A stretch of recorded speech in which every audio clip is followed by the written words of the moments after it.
On media houses amid unrest in Bangladesh.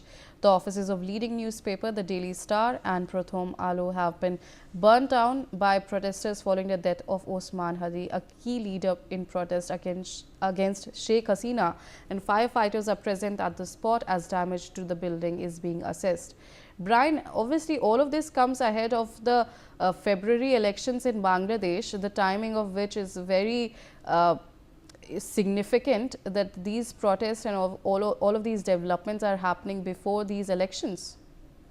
Well, again, like you mentioned, the fact there were visuals showing Prothom and Daily Star being set ablaze by protesters, and firefighters are also currently at the spot assessing and damaging and seeing the damage and carrying out cooling operations itself. And clearly, both the offices, that is Bangladesh's leading newspapers, were attacked and set ablaze amidst unrest in Dhaka, and there were visuals showing extensive damage after protesters even tossed the premises, underscoring growing concerns over freedom, law and order situation that has been prevailing in Bangladesh, and then coming prior to the elections, the national elections that is scheduled for 12th February. So clearly the tension rises in Dhaka, not just Dhaka, the parts of Bangladesh, showing and seeing how difficult the situation is, and how protesters are vandalizing offices, media offices, Indian Assistant High Commissions itself, and again set ablazing offices, media offices itself. Yes.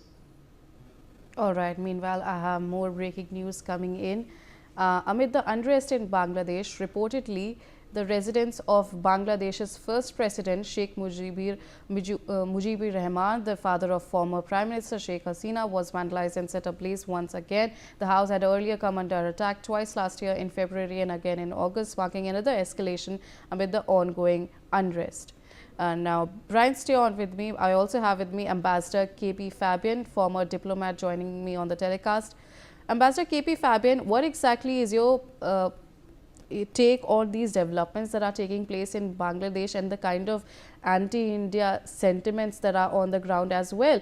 We've seen that Indian High Commission has received several threats and there have been protests as well. And all of these protests come ahead of the elections that are set to take place in Bangladesh next year. Well, this is most disturbing, partly because the election might not be fair and free, and partly because the relations with India, some forces in Bangladesh are determined to spoil the relations, and they are making use of India's having given asylum to Sheikh Hasina as an argument.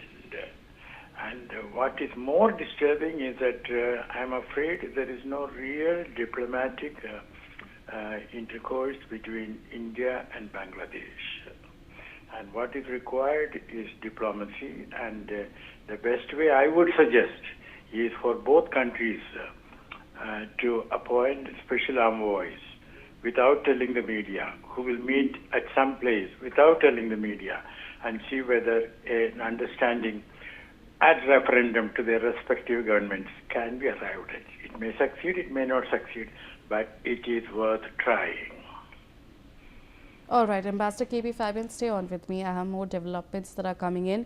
Now, amid nationwide tensions following Osman Hadi's death, Inqilab Moncho has appealed to citizens to stay away from violence, vandalism and arson. In a late-night Facebook post, the group said certain elements were trying to weaken Bangladesh through destruction and fire, warning that such actions undermine the country's independence and sovereignty, and the organization also urged people to consider who benefits from unrest ahead of the February elections, calling for cooperation with the government and restraint to maintain stability. Brian, take us through the details that are coming in terms of this. Well, clearly, as the news reported, rather the death spread, thousands of protesters poured into the streets of Dhaka and other cities demanding the immediate arrest for those responsible. Authorities also stated several buildings in the capital were torched, including offices of Bangladesh's two leading newspapers, the Daily Star and Prothom, with journalists and staff initially trapped inside. Clearly, even there were protests marked by charged slogans invoking Hadi's name. Demonstrations also vowed to continue their agitation until justice justice and accountability happens. And then even police did not issue an immediate statement. Then the fire service confirmed that the blaze at the Daily Star was eventually brought under control. Yes. All right. I also have with me Ambassador KP Fabian. Ambassador KP Fabian, who do you think benefits from the unrest in Bangladesh? Obviously, now we've seen that it has been long since since the ouster of Sheikh Hasina, but the instability is still over there. Well, we have to put it this way. There are some elements in Bangladesh who benefit, and then there are foreign powers. Coming to the first category, Jamaat-e-Islami and others, and that is one part of it. Second, of course, is Pakistan and China. They do benefit from spoiling India-Bangladesh relations, and Pakistan has been very active, and I take it China too has been active.